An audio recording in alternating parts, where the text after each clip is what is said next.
Theorizing Architecture, the case of Penang's People Plaza, where a democratic government lies in the people's hand.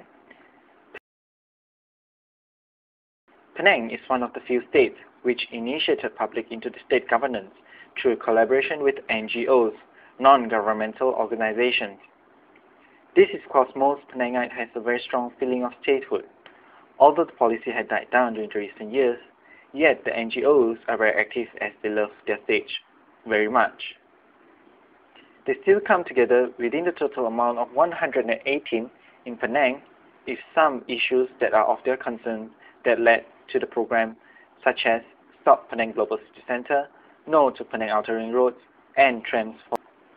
Recently, Malaysia has seen a rise in people wanting to have more speak than mere voting, as seen in the Bersih Rally, Hindraf Rally, and Penang's UMNO Rally.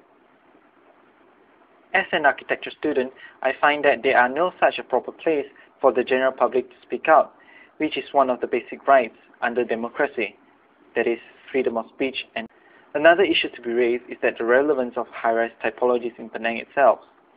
Georgetown has 3 office towers by world-famous architect Ken Young, but yet the occupancy rate is below 50% between Menara UMNO, Wisma Musniaga, and Menara MBS. But the solution in high-density development requires building typologies of high-rise. So, what are the solutions? When Comta was completed, it was the jewel of Penang, the tallest tower in Asia.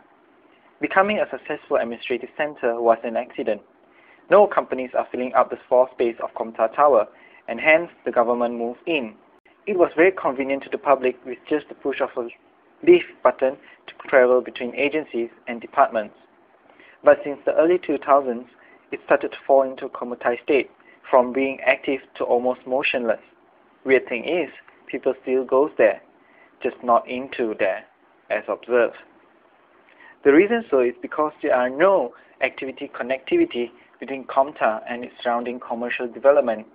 It died down because of stiff competition from existing shopping centres like Gurney Plaza and Queens Bay Mall, and the upcoming Penang Times Square just over the. So, a connecting solution to bring Comta out of its comatose state through slotting in program of relevance to Comta as an administrative centre.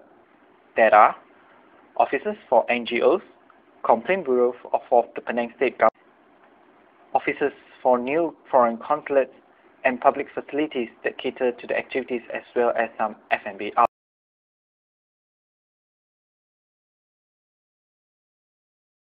The concept of Penang People's Plaza are very simple. After some critical observation, the public massing are represented by rectangular shape, whereby commercial maximization of land happens, and the government, circle, the layout of Comta Tower and the geodesic dome. The shape of the tower massing, which will complement the both, are rhombus. It has 2 pointing edges, symbolically poking at both parties, for issues are not created by merely one party. It takes 2 to tango, and the rhombus are merely the instructor. It will consist of 5 distinct towers representing the shape of a palm or claw, where the palm lies in the heart of the project, the People's Plaza. As shown in the shadow layout, it seems like the government adhered to the people's views initially after the election, but as the time goes by, so does the government shadows from the People's Plaza, only to come back again when the time people chooses the government. The hand is at power. The design concept of the tower will question the current typology of high-rise, which I see just full of superficialities that needed to be addressed critically, just like yin and yang, black and white, and everything in between. The towers are distributed to 1 block for the foreign consulate, 3 for the NGOs, and another for building management and complaint bureau, while the podium to house relevant activities.